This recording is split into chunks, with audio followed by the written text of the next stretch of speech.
Assalamualaikum warahmatullahi wabarakatuh. Waalaikumsalam warahmatullahi wabarakatuh. Selamat siang, Bu Liza. Bagaimana kabarnya pada pagi hari ini? Siang Pak Robert, alhamdulillah baik sekali sore ini. Baiklah Bu Liza, sesuai dengan kesepakatan kita kemarin bahwa Bu Liza ngecek saya kan, karena Bu Liza mau menceritakan sesuatu yang menjanggal di hati Bu Liza yang tidak bisa Bu Liza entaskan. Jadi di sini saya bersedia mendengarkan Bu Liza, apapun cerita Bu Liza akan saya dengarkan nanti sampai selesai. Jadi silahkan apa yang terasa di dalam hati Bu Liza bisa Bu Liza ungkapkan ke saya. Mudah-mudahan dengan bercerita ini Bu Liza dapat mencari jalan keluarnya yang Bu Liza sendiri yang menyetuskan nantinya. Oke, Bu Liza, bisa dimulai Bu Liza? Oh ya Pak Robert, terima kasih. Ya tadi kemarin saya kan WA Pak Robert ya, saya mau bercerita. Jadi ceritanya begini, hari ini saya mengajar di kelas 9A. Jadi saya mengajar dengan tema materinya tentang globalisasi. Nah, tapi saya merasakan hari ini dan hari sebelumnya ya, 2 kali pertemuan ini, siswa saya kurang bersemangat dan kurang bergairah begitu dalam belajar dengan saya. Kira-kira itu yang Pak Robert yang saya bicarakan dengan Pak Robert. Oh, berarti Bu Liza dalam proses pembelajaran, siswa Bu Liza kurang bersemangat dalam mengikuti kegiatan pembelajaran ini. Iya Pak. Kalau sebelumnya bagaimana Bu Liza? Oh, sebelumnya mereka sangat bersemangat, kemudian mereka antusias sekali setiap belajar dengan saya. Tapi 2 kali pertemuan ini saya merasakan siswa ini rata-rata mereka tidak bersemangat dan kurang bergairah gitu dalam belajar. Begitu Pak. Oke, berarti setelah Bu Liza melakukan pembelajaran terhadap siswa, tetapi siswa ini tetap tidak menunjukkan keaktifan dalam proses PBN Bu Liza. Iya Pak. Hal ini bagaimana perasaan Bu Liza dengan hal demikian? Saya merasa menjadi guru yang tidak mampu ya Pak. Kenapa siswa saya seperti ini akhir-akhir ini begitu? Apa yang salah dengan saya begitu? Padahal sebelum materi pembelajaran saya sudah menyiapkan materi dengan selengkap mungkin dan sekontekstual mungkin Pak. Tapi kenapa ya siswa saya akhir-akhir ini kurang bersemangat gitu? Oke Bu Liza, hal yang tidak mampu maksud Bu Liza ini seperti apa? Ya, karena saya biasanya kan saya pengennya anak saya itu bertanya, setidaknya mengerti, kemudian apa yang saya tanyakan mereka paham. Tapi belakangan ini mereka sepertinya kurang mengerti dan kemudian lagi tidak tanggap gitu apa yang saya suruh. Jadi siswa ini acuh tak acuh aja gitu. Ya Pak. Ya. Nah, apakah Bu Liza udah pernah memberikan evaluasi kepada siswanya setelah proses pembelajaran? Oh, sudah Pak, sudah. Saya melakukan evaluasi sebelum pembelajaran dan setelah pembelajaran. Tetapi untuk pertemuan yang 2 terakhir ini, nilainya sepertinya juga agak berbeda dari sebelumnya. Nilainya agak rendah dan kemudian mereka kurang paham dengan materinya. Jadi materi yang Ibu sampaikan tentang globalisasi. Globalisasi Pak, ya globalisasi. Nah, dalam penyampaian materi ini metode apa yang Ibu gunakan? Dalam metode yang saya berikan, saya sudah berinovasi sekali, Pak. Saya sudah menampilkan tentang video, kemudian saya menampilkan tentang hal-hal yang terkait dengan kehidupan mereka sehari-hari, kemudian lagi tentang kearifan lokal. Nah, saya merasa sudah sangat all out gitu dalam memberikan materinya. Tetapi saya merasakan ini ada terjadi perbedaan gitu minatnya. Begitu Pak Robert. Perbedaan minat seperti apa? Ya gini, kalau dulu misalnya saya masuk ke kelas 9, mereka, Bu hari ini kita belajar apa Bu? Nanti kita ngapa Bu? Gitu kan. Nah pada akhir-akhir ini, saya melihat mereka tuh ya kasih tugas ya duduk mereka di kelompok, tapi mereka nggak aktif gitu, nggak bersemangat gitu. Berarti dia kurang bergairah. Ya, kurang bergairah untuk mengikuti kegiatan pembelajaran pada kala itu. Iya Pak. selain itu, selain metode itu, apa ada yang lain metode yang Ibu ajarkan? Dengan metode baru. Sebelum saya mengajar, saya sudah memeriksa, sudah mengetahui, mencari tahu tentang kesiapan mereka. Kemudian saya melihat atau menilai gaya belajar mereka. Nah, hal lainnya yang saya rasakan, saya juga sudah melihat latar belakang anak-anak ini, Pak. Bagaimana keadaan keluarganya. Mungkin dengan saya mengetahui latar belakang mereka, mereka setidaknya saya tahu masalah apa yang mereka hadapi, sehingga mereka tidak fokus dengan belajar saya. Mungkin gitu Pak Robert ya. Oke, tadi Ibu sudah melihat gaya belajar peserta didiknya. Nah, iya, Pak. Kalau arah dari gaya belajar itu, Ibu apakah melakukan sesuai dengan gaya belajar peserta didik atau bagaimana? Oh, sudah Pak. Saya sudah melakukan sesuai dengan gaya belajar mereka. Ada yang kinestetik, ada yang auditori, kemudian ada lagi yang visual. Rata-rata siswa di kelas 9 itu rata-rata mereka lebih ke kinestetik, Pak. Jadi saya sudah mengusahakan materi yang saya berikan itu sesuai dengan kemampuan mereka, sesuai dengan gaya belajar mereka, Pak. Sesuai dengan gaya belajar mereka. Iya, iya. Oke, Pak. Sedikit mengulas, kan tadi Ibu bilang itu kan kinestetik, berarti Ibu lebih banyak menggunakan ke arah kinestetik. Iya, Pak. Saya lebih banyak menggunakan ke arah metode pembelajaran dan gaya belajaran kinestetik, Pak. Karena lebih dari setengah siswa saya itu kinestetik, Pak, gaya belajarnya. Oke. Terus yang lain juga bagaimana? Yang lain gaya yang auditori sudah saya penuhi. Tetapi yang untuk yang visual, saya merasa di kinestetik mungkin mereka sudah terpenuhi ya, Pak ya. Mungkin begitu. Apakah itu sudah ada pertanyaan umpan balik yang diberikan kepada siswa atau peserta didik yang Ibu berikan? Sudah, Pak. Sudah. Seperti sudah apa? Ada umpan baliknya. Sebagian yang kinestetik mereka merasa senang. Tetapi untuk yang auditori dan visual mereka sepertinya belum senang, Pak, atau belum terpenuhi kebutuhan mereka, Pak.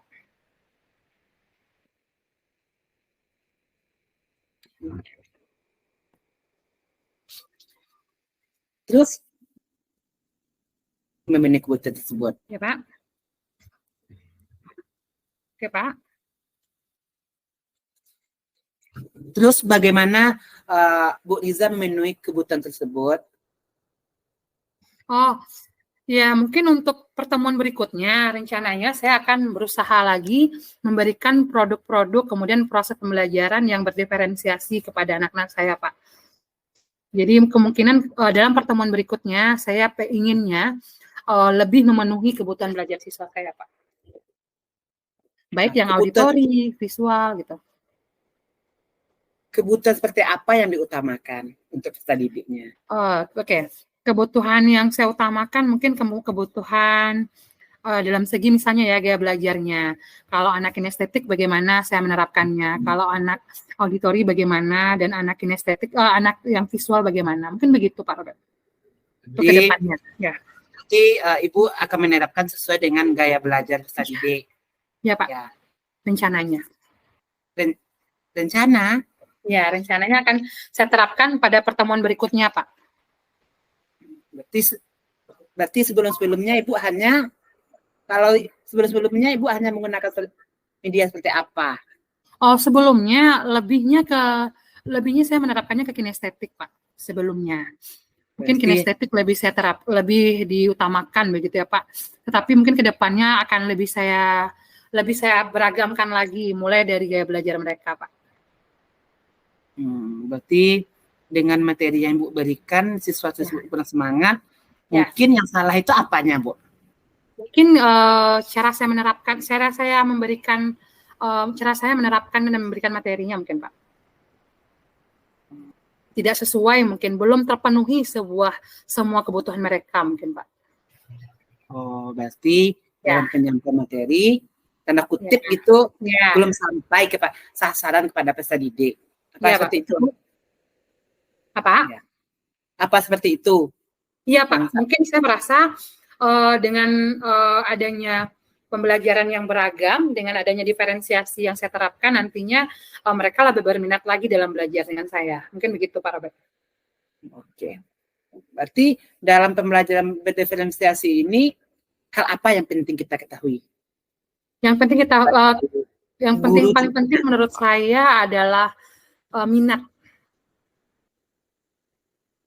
Minat, Pak. Ya, kalau menurut saya minat.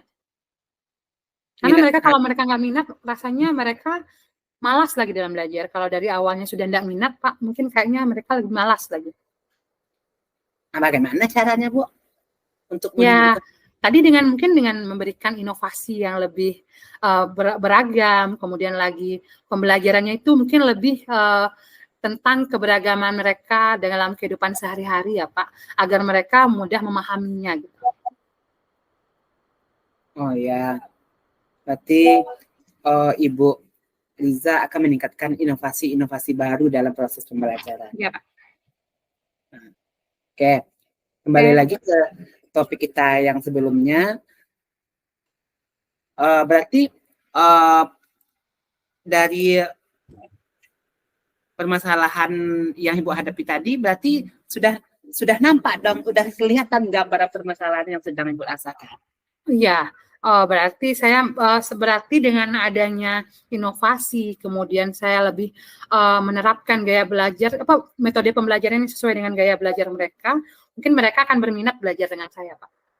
Nah, jadi apa nih permasalahan yang terjadi dengan kasus Ibu Liza ini? Kurangnya minat, mungkin kurangnya minat dikarenakan metode yang saya berikan mungkin tidak bervariasi, Pak. Berarti kurangnya minat karena siswa dikarenakan metode saya kurang bervariasi. Metode pengajaran Ibu Liza kurang bervariasi. Kurang bervariasi, ya Pak. Oke, berarti topik permasalahannya sudah terlihat nih, metode ya, Pak. Pembelajaran Ibu Liza kurang bervariasi. Ya. Terus rencana aksi yang akan Ibu lakukan untuk mengubah hal seperti itu seperti apa ke depannya? Jadi ke depannya saya akan memberikan pembelajaran yang lebih kontekstual, kemudian lebih berinovasi, lebih beragam lagi sehingga mereka lebih bersemangat dan lebih suka belajar dengan saya, Pak. Lebih suka belajar dengan lebih Ibu. Minat ya. Ya. Lebih minat. Nah. Oke, berarti Ibu akan menumbuhkan minat belajar peserta didik. Nah, selain itu ada cara lain atau rencana lain yang akan Ibu lakukan? Rencananya mungkin saya lebih memperbanyak ice breaking dalam pembelajaran saya sehingga mereka mungkin nggak bosan ya Pak. Nggak bosan. Ice breaking ya nggak bosan. Apakah ice breaking ini bisa membantu? Saya rasa sedikit memberikan refreshing untuk anak ya Pak. Mungkin lebih membantu mereka dalam belajar. Mungkin mereka lagi bosan, kalau saya berikan ice breaking, mungkin mereka lebih berminat belajar dengan saya. Oh iya, berarti di dalam proses pembelajaran, Ibu menyelipkan beberapa kegiatan ice breaking untuk meningkatkan semangat atau motivasi belajar peserta didik tentunya. Iya Pak. Rencananya seperti itu. Seperti itu, sehingga minatnya muncul lebih tinggi. Ya. Nah, ada lagi rencana yang lain selain yang dua tadi yang masih Ibu? Rencana lagi, sepertinya cuma dua itu mungkin akan saya terapkan ke depannya Pak. Mungkin akan diaksikan, rencananya cuma berdua itu Pak. Yang akan diaksikan ya hanya dua ini. Ya. Nah, oke. Setelah rencana ini Ibu buat, Ibu rancang, tentunya rencana ini akan dipraktekkan ke peserta didik tentunya. Ya Pak. Nah, tanggung jawab apa yang harus Ibu miliki? Saya bertanggung jawab dalam pembelajaran IPS, nantinya siswa ini akan lebih berminat dan lebih bersemangat lagi dalam belajar dengan saya, Pak. Itu tanggung jawab yang ingin saya tuntaskan, Pak. Berarti tanggung jawab meningkatkan minat peserta didik. Ya, itu dalam pembelajaran IPS. Dalam pelajaran IPS. Ya. Selain itu, tanggung jawab apa yang ingin Ibu capai selain minat? tanggung jawab lainnya, saya bertanggung jawab kepada wali kelasnya untuk memberikan nilai sesuai dengan kemampuan siswanya, Pak. Nilai sesuai Ya, dengan kemampuan peserta kemampuan didik. muridnya, ya. Ya. Ada metode lain untuk menentukan nilai ini? Metode lain kalau saya mungkin dari keaktifan, dari bagaimana dia belajar, mungkin itu mempengaruhi nilainya terhadap saya, Pak. Nilainya, Pak. Bagaimana cara Ibu meningkatkan keaktifan peserta didik ini? Mungkin dengan inovasi yang saya berikan nantinya ke depan, mungkin mereka lebih bersemangat lagi dan lebih bersemangat dan lebih meningkatkan nilai pembelajaran mereka dengan saya, Pak. Berarti inovasi baru yang akan Ibu cipta, akan Ibu perhatikan tersebut nanti muncullah tanggung jawab peserta didik nantinya, atau Ibu sebagai pendidik. Ya. Kalau tanggung jawab kita sebagai pendidik? Tanggung jawabnya mencerdaskan kehidupan bangsa, kemudian saya lebih, siswa saya paham dengan apa yang saya sampaikan ke depannya, Pak. Itu kan dari segi Ibu sebagai pendidik. Ya. Kalau tanggung jawab untuk siswa, nah sekarang untuk siswa lagi. Untuk siswa ya? Ya, untuk siswa. Tanggung jawab untuk siswanya, mungkin mereka harus lebih bersemangat lagi dengan belajar dengan saya. Bersemangat lagi dan kemudian lebih paham lagi apa yang saya sampaikan. Mungkin itu tanggung jawab dari siswanya ya, Pak. Ya, pasti kan ada hubungan timbal balik antara tanggung jawab guru dan tanggung jawab siswa. Betul seperti itu, Bu? Iya, Pak. Kita saling bergantung ya, Pak. Saling berinteraksi antara kita dengan siswa kita ya, Pak. Nah, bagaimana tanggung jawab ini kalau tidak terlaksana?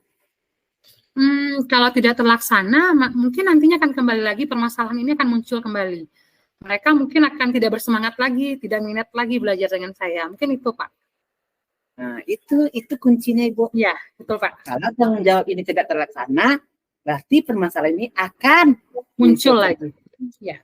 Berarti peran kita sebagai pendidik apa? Peran kita sebagai pemimpin dalam pembelajaran. Ya, berarti kita harus memegang teguh tanggung jawab kita sebagai seorang pendidik. Ya, Pak. Oke, Bu. Oke, Pak. Oke, baiklah. Mungkin sudah dapat kita simpulkan. Iya, Pak. Permasalahan yang sedang Ibu rasakan. Iya, Pak. Pada beberapa hari ini, kan tadi Bu Liza sudah menjelaskan panjang lebar tentang permasalahan tersebut. Dan Ibu Liza juga sudah mengidentifikasi, merencanakan aksi nyatanya dan tanggung jawab sudah terrealisasikan atau rencana-rencana selanjutnya. Mudah-mudahan dari kegiatan coaching tidak pada pagi hari ini itu bisa terlaksana dengan baik. Maksud yang Ibu bilang tadi tentang tanggung jawab itu terlaksana. Iya, Pak. Bagaimana perasaan? Terima kasih sebelumnya Pak Robert sudah berbagi dengan saya. Saya mendapatkan beberapa solusi tentang permasalahan yang saya hadapi.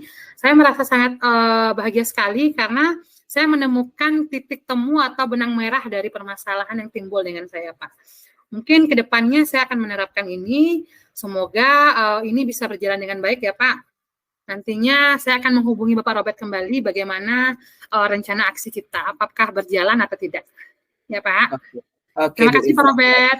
Ya, Bu Liza. Mudah-mudahan dengan aksi coaching yang telah kita lakukan ini, Bu Liza memahami tentang berbagi antara tutor teman sebaya. Ibaratnya kita tutor teman sebaya, Ibu berbagi satu sama lain. Sehingga permasalahan yang Ibu Liza rasakan bisa kita entaskan secara bersama. Yang mana Ibu Liza lah yang mencari solusi dan akar permasalahannya. Saya sebagai coaching coach hanya mengarahkan saja. Bu Liza yang memutuskan. Ya, Pak. Terima kasih Pak Robert. Ya. Mudah-mudahan proses pembelajarannya berjalan dengan lancar ya Bu Liza. Amin, amin, Pak.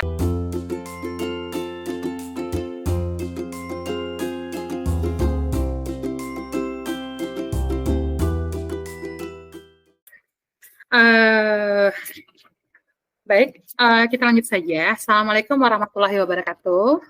Waalaikumsalam warahmatullahi wabarakatuh. Selamat siang Pak Robert. Selamat siang Bu Liza.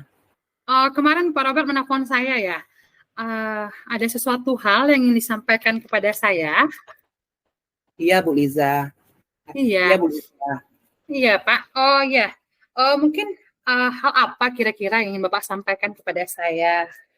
Kira-kira apa yang bisa saya bantu Pak Robert? Gini Bu Liza, kebetulan waktu hari Senin saya kan ke sekolah. Ya. Nah, ruang saya kan dekat UKS. Ternyata pas saya sedang asik melakukan konseling dengan anak, Ya. ada beberapa guru yang nyelonong masuk dan memarahi anak-anak yang sedang saya konselingi. Itu saya tidak menerima. Karena apa? Kan saya sebagai guru BK di sini kan dituntut harus menjaga azas kerahasiaan, azas kesukarelaan. Ya. Kan harusnya kalau ada guru masuk itu kan konseling kami berhenti. Tapi di sini enggak. Guru mata pelajaran yang datang itu malah memarahi anak-anak yang sedang saya lakukan konseling. Katanya dia berkasus dengan dia. Padahal saya sudah melakukan konseling untuk mengentaskan permasalahan tersebut. Tapi beliau langsung saja memarah-marahi anak itu. Jadi saya tidak menerima. Saya sebagai guru BK tidak dihargai dan azas yang saya pegang itu terlanggar. Jadi saya kurang support dengan ibu itu gitu, kurang apa nama tuh Bu? Kurang serak ya Pak? Serak sama ibu tuh sekarang gitu. Malas aja saya melihat ibu tuh lagi Bu. Oke, jadi permasalahannya pada hari Senin Bapak merasa tidak dihargai dengan kedatangan tiba-tiba beberapa orang guru mata pelajaran ya Pak, yang datang ke ruangan Bapak ketika Bapak sedang melakukan konseling gitu ya. Iya Bu. Nah, setelah permasalahan yang muncul tadi gitu, terus saat ini bagaimana situasinya antara Bapak dengan guru tadi? Kalau situasi saya ibu itu marah kayaknya ke saya karena pas dia marah-marah ke anak itu saya tegur, ini ini urusan BK bukan urusan guru mata pelajaran, biar BK yang menyelesaikan terlebih dulu. Seandainya guru mata pelajaran udah ke guru mata pelajaran, nanti saya kasih ke guru mata pelajaran. Berarti dia gak pulang menerima gitu. Dia ngembat-ngembat aja sama saya Bu. Kadang-kadang dia buang muka gitulah. Tapi saya enggak merasa salah mah itu harus saya tegakkan. Kan saya guru BK. Enggak mungkin kan guru BK nanti namanya tercemar gara-gara ibaratnya kalau kata orang Padang tuh ya Bu, menenggang perasaan kawan gitu. Gitu Bu. Okay. Jadi ini kejadiannya sudah 1 minggu yang lalu ya Pak. Nah, kalau boleh saya tahu, ini awalnya siswa ini bermasalahnya dengan siapa Pak? Dengan guru mata pelajarannya atau langsung dengan Bapak? Iya, kemarin tuh wali kelasnya yang bilang dia bermasalah dengan beberapa guru mata pelajaran, tetapi tidak ibu itu, nggak ada yang disebutkan dengan ibu guru bahasa Indonesia itu, tetapi tiba-tiba guru bahasa Indonesia itu datang saja ketika saya melakukan konsultasi dengan anak yang disuruh panggil oleh wali kelas tersebut. Itu yang saya nggak nerima. Soalnya wali kelasnya tidak ada menjelaskan, oh Pak Robert, nanti panggil anak ini ya, dia bermasalah dengan mata pelajaran ini, pelajaran itu, pelajaran itu. Nggak ada seperti itu. Hanya bilang ada beberapa anak ini bermasalah dengan agama, matematik, sama fisika, itu aja. Nggak ada yang guru bahasa Indonesia ini. Ketika saya sedang menyelesaikan permasalahan ini, sedang melakukan konsul, sedang asik lah gitu Bu. Kalau di konseling itu kan ada prosesnya yang harus kita lalui gitu kan. Sedang asik lah dia masuk aja ke ruang konseling saya. Padahal ruang konseling itu tidak boleh siapapun yang masuk kecuali konselor dan kliennya di dalam. Oke. Nah, jadi pada saat ibu itu masuk, dia menjelaskan sesuatu nggak Pak? Ada yang dijelaskan nggak? Kenapa dia marah? Nggak ada? Nggak ada, cuma gini aja. Pola bahasanya Bu. You tuh mah, ikulo nama masalah lihat mah. Di dia bermasalah lo mah. Di Pak Iko masalah lo, itu mah kok Pak Robert selesai mau urus anak tuh. Nah, gitu pola bahasanya. Kalau di Padang itu kasar loh Bu, kalau di Padang. Berarti dari bahasa yang Ibu tuh sampaikan, berarti beliau menganggap bahwa Pak Robert kerjaannya tidak selesai gitu ya Pak ya? Iya, itu Ibu. Iya, iya, iya. Oke, oke. Setelah Ibu itu marah-marah, kemudian dengan kata-kata yang kasar tadi, kemudian apa yang dilakukan? Yang Pak Robert lakukan setelah itu apa? Iya, kalau saya bilang aja nanti kita bahas, Bu. Karena kan masih ada anak, nggak mungkin kan saya melawan. Pertama dia senior, yang kedua Iya, masih ada proses konseling yang saya lakukan. Ya. Dan saya hanya gini aja, saya bilang nanti ya Bu, saya selesaikan aja yang ini dulu, nanti kita bahas. Tapi ibu tuh tetap ngotot. Iya, iya, iya. Oh, berarti Bapak masih tetap berusaha untuk tenang, kemudian tidak membalas perbuatan kasar dari guru tersebut ya? Iya. Oke, oke, oke. Nah, kemudian dengan adanya permasalahan tadi, Bapak sudah merasa tidak enak dengan temannya, kemudian anak ada di situ. Nah, bagaimana kira-kira ke depannya supaya ketiga permasalahan ini bisa terselesaikan gitu? Pertama, Bapak dengan anaknya enak, kemudian dengan gurunya juga sama-sama tidak ada masalah lagi gitu. Iya, kalau saya sih kalau di anak itu nggak ada masalahnya, Bu. Iya, Tapi betul. karena tuntutan saya sebagai guru BK yaitu saya akan merubah sikap peserta didik yang tidak baik menjadi baik atau yang sedang mengalami KST menjadi KES. Nah, kalau KST ini kehidupan sehari-harinya terganggu, kalau yang KES ini kehidupan sehari-harinya biasa saja gitu kan. Oke. Itu yang saya ubah. Berarti saya tidak ada masalah dengan anak yang saya lakukan konseling tadi, tetapi yang jadi permasalahan itu dengan guru mata pelajaran yang selonang saja menyalahkan saya gitu. Jadi kalau saya orangnya sifatnya agak pendendam loh Bu gitu. Oke. Pendendam. Jadi nggak enak gitu ya? Ya nggak enak. Jadi saya kalau disuruh minta maaf, otomatis saya tidak akan minta maaf karena memang saya tidak salah. Tetapi kalau ibunya mau minta maaf, saya maafkan. Berarti dengan pembahasan bahwa tidak akan terulang kembali kejadian seperti ini tentunya. Nah apa? Karena itu kan seperti dia melecehkan saya, tercoreng muka saya sebagai guru di depan anak-anak. Gitu, Bu. Jadi gini, jadi Pak Robert merasa tidak dihargai ya pada saat Pak Robert melakukan tugas sebagai guru BK. Nah, seandainya jika tadi kan dikatakan Pak Robert tidak akan minta maaf nih sama ibu itu, saya nggak salah loh gitu ya. Seandainya Pak Robert minta maaf terlebih dahulu gimana? Oh tidak, nah, itu yang nggak mau saya Bu, minta maaf sekali dulu. Karena apa? Karena tidak salah. Tetapi kalau ibu itu yang minta maaf duluan, saya terima. Karena sesudah kejadian itu kan saya sudah melakukan konsultasi lagi atau membenarkan kasus sebenarnya yang terjadi, sudah saya jelaskan. Berarti saya sekarang hanya menunggu permintaan maafan dari ibu itu saja.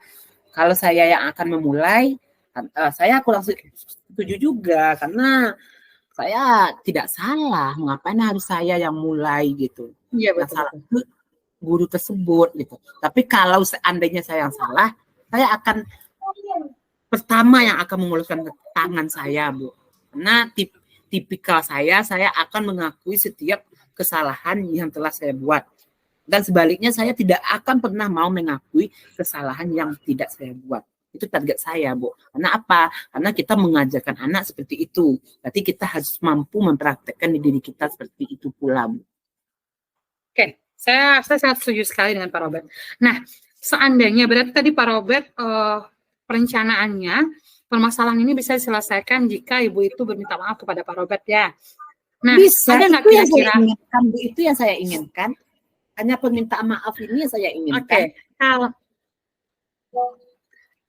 Kalau kira-kira ibu itu nggak mau minta maaf, kira-kira ada nggak cara lain agar permasalahan ini selesai, Pak? Kira-kira bagaimana cara lainnya supaya masalah ini selesai? Tidak ada rasanya, soalnya kan yang masalah ini kan hanya masalah perasaan. Hanya masalah perasaan saya yang hanya terluka dengan guru tersebut. Itu aja permasalahannya sebenarnya yang masih bisa belum saya terima. Gitu. Berarti yang saya butuhkan itu cuma satu, Bu. Kata permintaan maafan dari guru tersebut. Minta maaf aja. Nah, tidak perlu dia mengaku ini penyelebar menjelaskan kasus-kasus yang telah terjadi, enggak apa-apa. Yang penting Pak Robert maafkan Ambo, yo salah. Itu aja selesai. Berarti masalahnya saya Udah ya, tutup. Pak? Ya. Nah, kira-kira kalau misalnya masalah ini tidak bisa diselesaikan atau Ibu ini tidak berusaha untuk meminta maaf. Nah, bagaimana solusi lainnya kira-kira Pak agar hal ini selesai gitu? Ada nggak orang-orang yang kita libatkan gitu? Kalau solusi lain sih enggak, mungkin saya tidak akan melibatkan orang lain, tapi cuma pasti kasus ini akan berkelanjutan. Contoh, mungkin saya tidak akan tegur sapa sama ibu tuh lagi, diam-diam aja gitu. Kita aja gitu. Nggak mungkin kan gara-gara ini saya akan melibatkan berbagai pihak pun, itu kan nggak enak juga kalau saya libatkan yang pihak lain, pihak ini, pihak itu enggak, terus tipe saya Bu. Tapi saya hanya itu aja yang saya butuhkan itu adalah permintaan maaf saja. Kalau permintaan maaf ini sudah terselesaikan, pasti masalah ini saya tutup. Saya orangnya gitu, karena jiwa saya adalah jiwa orang lapangan. Kalau orang lapangan itu kan jiwanya kalau sudah terjadi, sudah saling memaafkan, berarti anggap itu selesai. habis. Itu ibaratnya kembali lagi putih, bersih, suci hatinya. Nah, jadi dari rencananya permasalahan ini akan selesai jika Ibu tadi meminta maaf kepada Pak Robert. Iya, dan itu ini saya itu aja. Nggak ada yang lain. Nggak berat masalahnya ya Pak? Nah, enggak, cuma kalau di bawah berat sebenarnya sih berat, tetapi kan namanya kita di lingkungan pendidikan ya Bu, di lingkungan tempat kerja, berarti kita juga harus bisa memahami situasi di dunia kerja. Kalau kita bikin semuanya menjadi permasalahan yang ribet, otomatis nanti saya bisa gila di sini Bu, karena setiap manusia itu kan unik. Pasti banyak tingkah lakunya. Rambut sama hitamnya, pola pikirnya pasti berbeda. Tetapi saya hanya membutuhkan kata-kata minta maaf. Oke. Nah, jadi sesuai dengan peran kita sebagai seorang guru penggerak ya Pak, kita harus berkolaborasi dengan guru lain. Nah, di sini permasalahannya tadi muncul karena adanya hal-hal yang Bapak merasa tidak dihargai oleh guru tersebut gitu. Nah, dari rencana aksinya Bapak akan merasakan terselesaikan permasalahan ini jika Ibu tadi minta maaf, kemudian masalahnya selesai. Nah, kira-kira tanggung jawab seperti apa yang Bapak yang timbul dari permasalahan ini, Pak? Kalau tanggung jawab, mungkin saya sebagai guru BK harus meningkatkan lagi azas kerahasiaan yang ada di proses sesi-sesi konseling tentunya satu.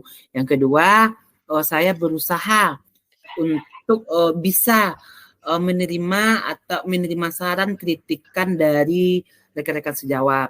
Dan yang ketiga, saya berusaha untuk menumbuhkan rasa-rasa kekeluargaan yang ada di tempat lingkungan kerja saya. Dan yang terakhir, saya berusaha untuk menghilangkan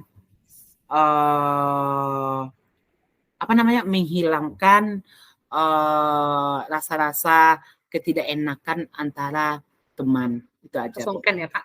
Ya. Baik Pak Robert, Bapak Robert sudah bisa tadi menarik kesimpulan dari permasalahan kita bahwa dengan adanya percakapan kita ini atau bincang-bincang kita ini, Bapak Robert bisa menyelesaikan permasalahannya dengan rekannya. Saya nanti berharap Pak Robert bisa memberikan saya bagaimana kelanjutan dari permasalahan ini ya Pak Robert. Oke Bu. Nanti terima kasih Pak Robert. Ya. Iya Bu. Assalamualaikum. Oke Bu. Waalaikumsalam. Sampai jumpa minggu depan Bu. Ya. Isi apa lagi Pak? Oh isi apa ya? Isi refleksi. Maaf filenya Kak, kirim sih Kak. Golong. Oh. LMS. Bu ya. Kak, mah ada polisi coaching Kak. Buka kirim ya di room. Putih-putih ya dengan Kak, yo Kak. Yo, parah loh Kak, pakai WC ya. WC kok gak masalah sih. Bu ya. Ya Bu. Tunggu, mana tadi dia? Oh, sudah polisi itu Kak. Ada udah Kak. Gue Kak ambil di gerawan dulu yang gue Kak kirim Kak bagikan. Mana dia? Dilelet banyak. Oh. Yung Taliban na coaching wa konti ita. Flexi coaching ya. Hah? Bagikan. Ini mau dipatang beli nak kak. Iya, mau dipatang. Ibu bapak silakan mensuruh coaching lagi. Bukan maki deh beko kak. Kirim ke ibu nak, bisa sama di kok nggak bisa dikirim ya? Lu. Oh, tabah refleksi. Duh. Ada.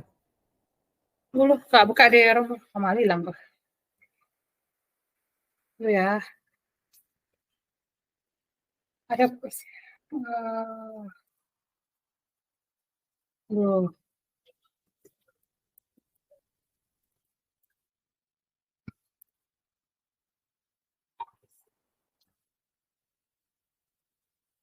Ibu udah minta masuk ke room utama. Yang dulu, kak kirim di WA sih, kak kirim ya. Ya. Oke, sip. Nah. Biar edit ah.